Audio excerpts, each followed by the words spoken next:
ஒரு நாடு இந்தியாவில் தயாராகும் பொருட்களை மிக அதிகமாக வாங்குகிறது. ஆனா அது எந்த நாடு தெரியுமா? நீங்க நினைக்கலாம் அது சைனாவாக இருக்கும் அல்லது நம்ம அண்டை நாடாக இருக்கும் என்று. ஆனா அதான் இல்ல. இந்தியா இன்று உலக வர்த்தகத்தில் பெரிய அளவில் வளர்ந்து கொண்டிருக்கிறது. ஆனா முக்கியமான கேள்வி, இந்த பொருட்கள் யாருக்காக தயாராகிறது? முதலிடம் யுனைடெட் ஸ்டேட்ஸ், இந்தியாவின் பிக்கெஸ்ட் எக்ஸ்போர்ட் டெஸ்டினேஷன். அடுத்தது யுனைடெட் அரப் எமிரேட்ஸ், ஆயில் முதல் கோல்ட் வரை பல பொருட்கள் இங்கு போகுது.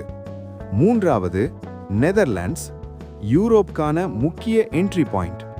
அதற்கு பிறகு சைனா மற்றும் பங்களாதேஷ், இந்தியாவின் நெருக்கமான ட்ரேட் பார்ட்னர்ஸ். மேலும் சிங்கப்பூர் கூட முக்கியமான எக்ஸ்போர்ட் ஹப். இந்த நாடுகளால தான் இந்திய பொருளாதாரம் உலகத்தோட இணைக்கப்படுகிறது. இன்னும் இப்படிப்பட்ட தகவல்கள் தெரிஞ்சுக்க ஃபாலோ பண்ணுங்க.